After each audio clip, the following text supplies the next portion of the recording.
C'est parti, vous l'attendiez, on décrypte le reste des tendances en marketing digital pour cette nouvelle année. 4. Si on ne l'a pas encore fait, on arrête définitivement de poster le même contenu sur toutes les plateformes. L'idée ici, c'est de mettre toutes les communautés sur les différentes plateformes au même niveau d'information, tout en s'adaptant à leur manière de consommer le contenu. Vidéo, photos, story, live, on explore tous les formats les plus adaptés à chaque réseau et on retravaille tous nos textes et nos call to action pour impacter efficacement chacune des cibles.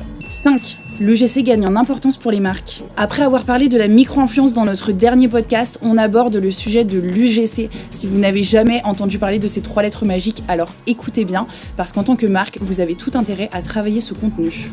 L'UGC, c'est par définition le User Generated Content, le contenu généré par l'utilisateur. Les contenus créés directement par les utilisateurs augmentent la crédibilité de votre marque et encouragent les achats. L'audience aura plus tendance à conclure un acte d'achat si une personne qui lui ressemble donne son avis sur un produit ou un service qu'il compte utiliser. 6e tendance, et la dernière, on mise tout sur les campagnes ciblées. Les social ads, c'est la technique imparable pour gagner des followers, tout miser sur l'interaction, mais surtout générer des ventes. Quel que soit votre objectif, les plateformes comme Facebook et Instagram proposent des outils très efficaces et très puissants pour effectuer ces actions et atteindre tous vos objectifs commerciaux. On cible l'audience la plus susceptible d'être intéressée par votre offre, on intègre les bons call to action et on atteint vite la recette miracle.